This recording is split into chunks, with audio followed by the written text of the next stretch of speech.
আসসালামু আলাইকুম। কি অবস্থা? কেমন আছেন সবাই? আশা করি যে যেখানে আছেন ভালো আছেন, সুস্থ আছেন, নিরাপদে আছেন। আলহামদুলিল্লাহ আমিও ভালো আছি। আমার আজকের টপিক নিজের প্রতি সম্মান ও নিজের মূল্য বোঝানোর কৌশল। নিজেকে সম্মান করা মানে শুধু আত্মমর্যাদা নয়। এটা সুস্থ জীবনযাপনের একটি গুরুত্বপূর্ণ অংশ। আমরা যখন নিজের সীমা নিজেই না বুঝি, তখন অন্যরাও আমাদের গুরুত্ব দিতে শিখে না। নিজের প্রতি সম্মান বজায় রাখতে পারলে ধীরে ধীরে অন্যরাও আপনার মূল্য বুঝতে শুরু করে। নিজের প্রতি সম্মান বজায় রাখার প্রথম শর্ত হলো নিজেকে ছোট করে না দেখা।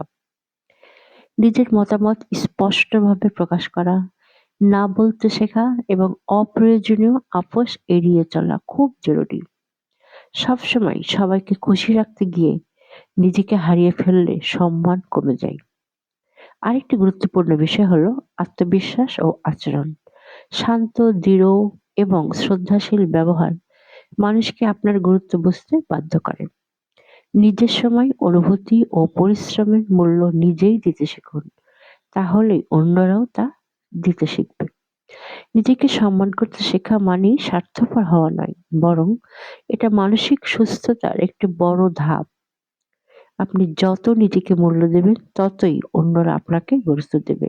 সুস্থ মন, আত্মমর্যাদা আর ভারসাম্যপূর্ণ জীবন সবকিছুই শুরু নিজের থেকেই।